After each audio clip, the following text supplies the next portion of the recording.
brisa traz. No campo o sol começa a brilhar. As árvores dançam ao seu compasso, a natureza no seu abraço. Oh terra mãe, te escuto a cantar. Teu silêncio é a paz que eu quero encontrar. Os rios, as flores, o céu a se abrir. Em cada detalhe posso sentir.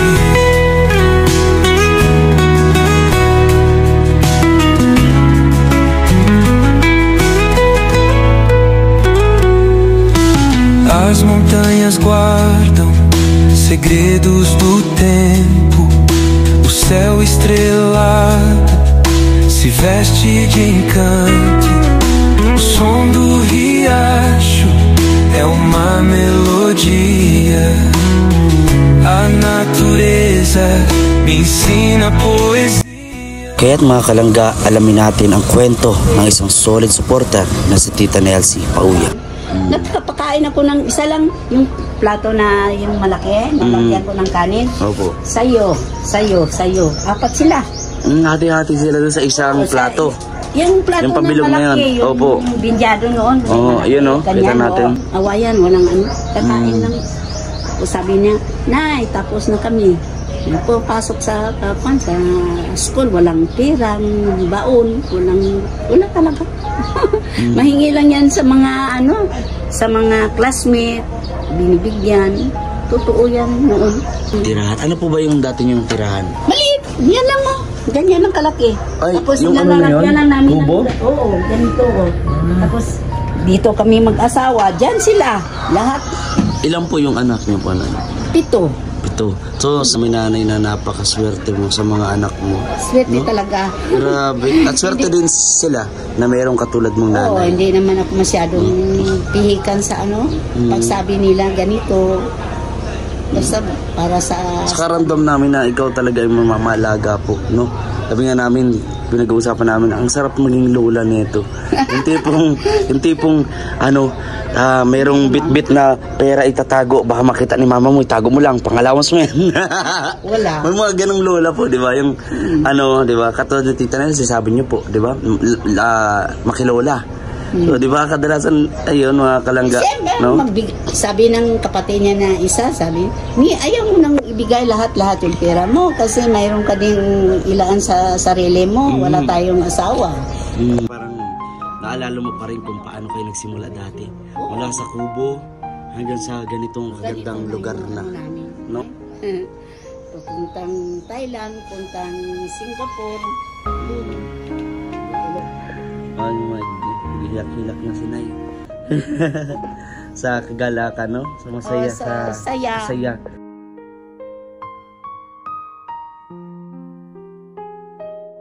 Ngayon, pasasalamat ako kayo nakapunta sila sa ibang lugar. Makakain na kami nang hindi na nakakain namin noon. Ayun mga kalangga, at meron tayong nanay. Ayan. Unang-una maraming salamat sa pag-asikaso sa amin dito. No, lalo sa kagabi, pagpasok pa lang namin dito sa gate, talagang nag-intermission ka, nanay. Naunahan mo ba? Maraming salamat. Si Dudong. So, hindi ko alam na mayroon silang nilagay dyan. Ubo na tarpaulin. Grabe, thank you po nanay sa pag-asikaso sa mga... Talaga yung mayroon kang bisita, di simpre lagyan ng talaga para pagbalik, wala silang masabi. Talagang kunay, kung malapit lang to, no? Kung malapit sa kubo to, balik-balikan to. Ay, mas maganda. Hindi kami nasasawa. Hindi kami nasasawa pagpunta niyo dito. Sana na yung makabisita din kayo doon ni Tita Nelsie sa kubo. No, kung paano nyo kami welcome dito, syempre, masigit-tigit pa. Nakapunta ako doon. Nakapunta ka doon sa kubo? Sa Malalag. Sa Malalag po, sa Daet na sana. Sana. No? So ito nanay, nanay. Nay, meron akong tao dito, itatanong sa iyo. No, syempre ikaw ang nanay ni Tita Nelsie Pauya, no? Ano pwede niyo po bang ikwento kung ano siya nung bata siya, ano yung ugali niya, etc. Para mas lalo po natin mga kalangga makilala si Tita Nelsie. Mabait, tapos 6 years old siya, marunong na siya maglakad, tapos yung mayroon 6 years old, makakalakad na siya. Medyo late, medyo late. Ano gali? Sa 6 months. 6 months. Oh. Pero yung ano niya dito, parang mayroon siyang yung ano natin dito, yung dry. Oo. Yan ang sakit niya ngayon. Bakit sabi Nelsie sa naman? Ha? Nelsie Pauya. Ayan, pareho kasi ng pangalan. Pero anyway, nanay, ano po ba yung bata siya? Doon muna tayo sa pagkabata, no? Mabait. Ano po ang ugali, no? Mabait siya. Talagang mabait yan. Tapos marunong makisama sa mga kapatid. Lahat na wala kami, kahit saan magpunta sa mga namin, sa kapatid ko, hindi sila nanghihingi, doon lang daw sa lola nila na sa tatay nila. Hindi wala sinabi sa kanila na ganyan. Sila lang lahat sa amin. Kaya kahit ngayon, yung pagalitan nila ako, wala kong sabi kasi wala akong kukunan ng pera. Well, napakatotoo lang naman sila. Kapatid ko, hindi ako nakapaaral sa kanila ng college. High school lang. Hanggang high school kasi yung makulit po ba siya noon nung nag-aaral siya? Tahimik. Tahimik lang yan. Sa magkakapatid po, ano po pagkakaiba sa ni Tita Nelsie? magkakapatid, ayan. Mga lalaki po. Lalaki yung isang babae na yun. Yun. Si Sarah G namin. Sarah G. Talaga yun. Hanggang ngayon, yung bunga nga talagang yun. Pero yung kapatid na iba, marunong mag-intindi ng wala o ganun. Makontento yan. Kontento sila sa kung anong binibigay. Nagpapakain ako ng isa lang, yung plato na yung malaki, nalagyan ko ng kanin. Opo. Sayo. 4 sila. Hati-hati sila doon sa isang plato. Yung plato yung na malaki, yung Opo. bindyado noon. Yun kita natin. Ilagay ko yan, sayo yung ulam. Sayo. Walang wala. Talagang pagtapos, wala nang awayan, walang kakain lang. Sabi niya, Nay, tapos na kami. Pasok sa school, walang pirang, baon, wala talaga. Mahingi lang yan sa mga sa mga classmate, binibigyan. Totoo yan noon. Ngayon, pasasalamat ako kayo nakapunta sila sa ibang lugar. Makakain na kami ng hindi na nakakain namin noon. Kaya pasalamat talaga. Ayos na tirahan. Ano po ba yung dati niyong tirahan? Maliit! Yan lang ganyan ang kalaki. Ay, tapos yung lalagyan lang namin. Kubo? Oo, ganito. Tapos dito kami mag-asawa. Diyan sila. Lahat. Ilan po yung anak niyo po? 7. So, nagsisiksikan kayo dyan halos Hindi siyam dito sa maliit na kubo. Si Nelsie, Opo. doon sa kay lola niya, yung lumalaki na siya.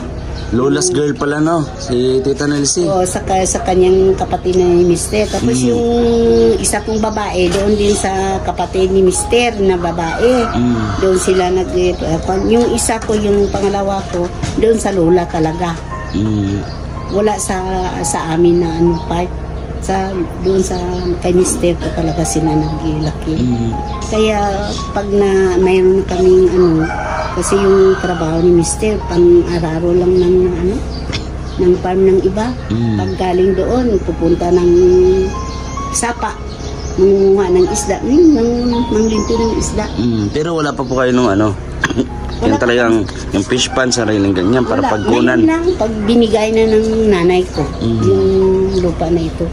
Ngayon lang kami pagpunta nila sa ibang lugar. Sa ibang bansa po. Talagang wala talaga kami. So ganun po, kumaga minsan hindi kami makakain. Kukuha kami ng saging, kukuha kami ng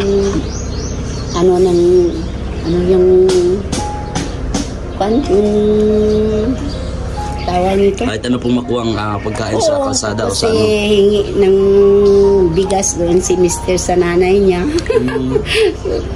Sabi niya, Nay, wala kaming bigas, wala kaming ulam. Ano na po nun? Nandiyan na po nun si Tita Nelsie.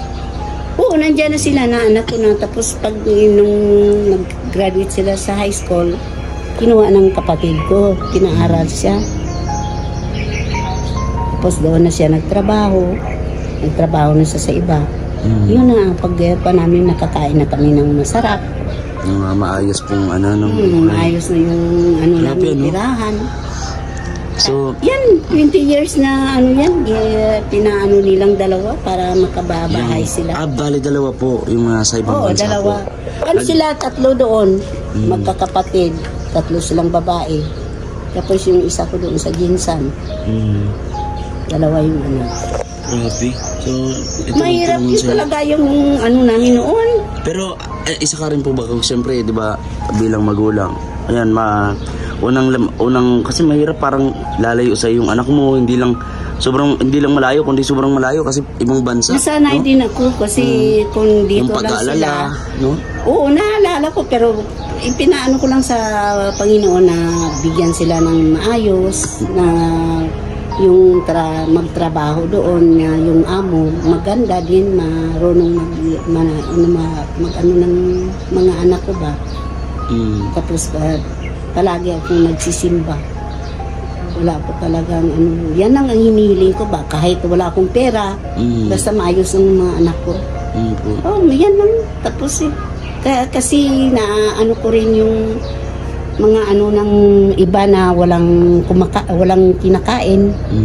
Tapos yung nakaano na kami, nagbibigay ako dyan. Lahat. Yung kapatid ko, mga pinsan.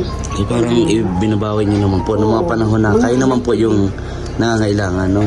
Kung kayo yung kung ano yung sasabihin nila, manghingi ng ano dyan, bigyan ko rin. Kasi manghingi ng bigas, pagkain, hindi kaya ako para ano, pero wala lang akong mabigay na pera. Wala ako kasing pera. Kaya alam ko yung mahirap. Kaya yung magpunta dito sa bahay, hindi ako nagsasabi na, ay, malaki yung bahay ko, ganito. Hindi naman yan sa akin. Saka mga anak ko yan. Hindi rin ako nagsasabi na, ay, mabuti nakabahay ako ng ganito. Hindi. Sabi ko lang sa Panginoon na, mabuti nakaano yung mga anak ko, safety yung amo nilang natrabahuan. Hindi yung paliya sa iban. Bilang magulang, isa rin yan kay di ba na ano kapag kasi may mga napapanood tayo sa balita no na mga sinasaktan, may mga maltrato, di ba? Kaya swerte talaga ako. Kahit ako pag iwan nila, lahat sila iniwan noon ako. Yung wala na yung tatay nila naghahanap ng trabaho, hindi naman ako nanghihingi sa kanila ng pera. Ilang taon po nung si Tita Nelsie nung nawala po yung asawa? Kasi sa abroad mag-18 years na siya eh. Kahit doon yung pa sa high school, high school elementary lang sa akin dito. Yung college doon nasa sa mga kapatid ko. Grabe, so matagal na talagang panahon. Matagal, isa lang bisis na umuwi dito. Nung nagtatrabaho pa siya. Grabe. Kaya napil ko lang na mas mabuti, binibigyan na kami ng maayos. Hindi naman ako nahingi ng talagang sabihin ko sa inyo, hindi ako nanghihingi ng 4,000 lang yung binibigay sa akin kada buwan. Totoo yan. Pinaano ko lang yan. Bibili kami ng grocery, bibili kami ng ulam namin na isda, tapos lagyan na namin gulay. Hindi ako nanghihingi ng marami. Kung mayroon akong bibili na gamot o kung yung magkasakit ako, yun lang ang paghingi ko ng pera. Hindi ako marunong. Kasi yung iba po, di ba, kapag may mga, hindi ko na lahat, pero may ilang mga magulang na ginagawang parang investment yung mga anak. No, yung tipong, magtrabaho ka para kapag nagtrabaho ka, bigyan mo ko. Parang ganon, di ba? Parang ginagawa nilang piggy bank. Nahulog ng barya at pagka punong-puno na, isa mo i-withdraw. Sila lang yung nagbibigay sa akin, tapos tinatago nila yung pera nila, hindi ko nang hihingi ng marami. Yun lang ang binibigay. Kumusta kahit naman po? Tanungin mo yung dalawa kong lalaki, yan lang. Okay lang ako. Basta makakain lang ako, tapos wala na akong sinasabi na yung mga luho, ano.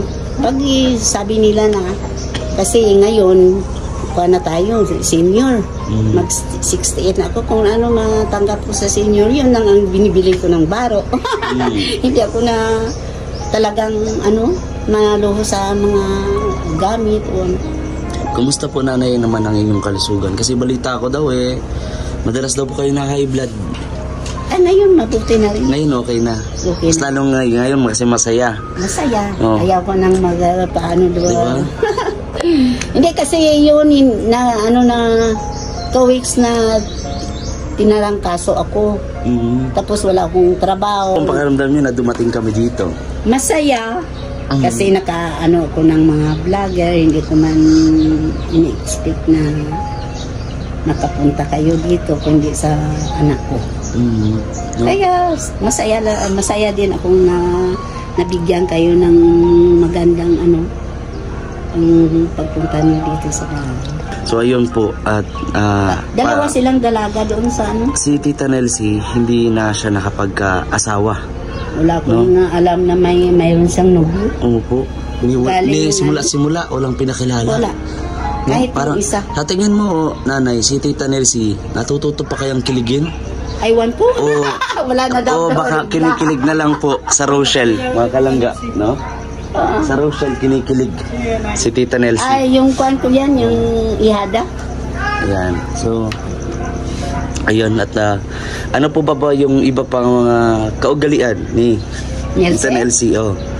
Wala naman, hindi naman yan maluho sa mga sa mga gamit. Yung baro niya, binibigay ko sa kapatid niya. Hindi siya madamot? Hindi. Basta ilagay mo lang sa insakto na gamitan. Pero nanay, nasabihan mo na din ba si Tita Nelsie na yun, huwag kang tumandang dalaga, isipin mo din ang sarili mo. Kumbaga hinayaan niyo po sila na mag-desisyon. Nung dinalaga na sila, bahala kayo sa buhay niyo, basta huwag lang kayong sumama sa lalaki. Yan ang sabi ni tatay niya at saka sa akin. Ang gusto ko, kung kayo, punta lang kayo sa bahay, tapos sabihin mo na mag-asawa na ako, okay man sa amin. Pero hindi naman. Okay lang. Masaya naman po siya. At kitang-kita naman, no? Siguro, na ang tangi niya lang na na yan na parang wala na yung tatay nila. Tapos mag-aasawa. Pag nakaasawa, mahirap din. Mahirap. Sobra nang mahirap yung may asawa. Yung mga anak niya hindi na makaaral. Kumbaga dito na lang, no? Kasi kumbaga ibus yung pagmamahal sa pamilya. Oo, sa pamilya. Mahal niya yung mga kapatid. Hindi naman ako nagsasabi na ganito yung mga kapatid mo, ganito. So, parang, ayun na lang ang magbigay. Kung bigyan niyo sila ng pera, hindi naman. Hinahayaan mo yung mga anak mo na magdesisyon para sa kanila. No? Hindi yung didiktahan. No? Wala akong sinasabi sa kanila na nung dalaga sila.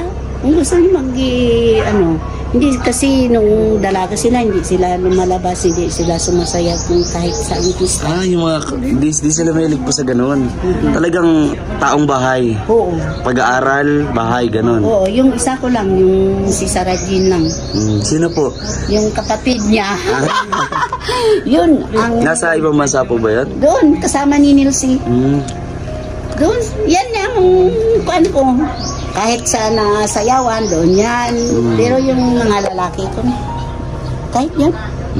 Hindi yan pumupunta sa sayawan ko, hindi kami pista, pupunta kami doon.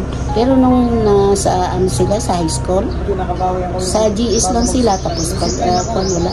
So hanggang ngayon nanay, parang naalala mo pa rin kung paano kayo nagsimula dati? Mula sa kubo hanggang sa ganitong kagandang lugar na. No, talagang thank you Lord ka sa mga biyayang dumarating. Pag kami sa papasalamat talaga ako kung may blessing darating. Magpamisa. Tapos yung tatay nila pinupuntahan namin doon na mayroon kaming bisita. Huwag mong na ganito kasi hindi man niya na ng mga anak niya. Nung mayroon na kami hindi niya naranasan. Kaya ako na lang ang ano pupuntang Thailand, puntang Singapore, ayun, Iloilo, nakapunta Manila. Nagpunta ka na din na sa ibang bansa? Oo. Wow. Sa Singapore maliit lang pero mas maganda doon kasi malinis. Tapos sa Thailand yung mga ano doon pagkain maanghang.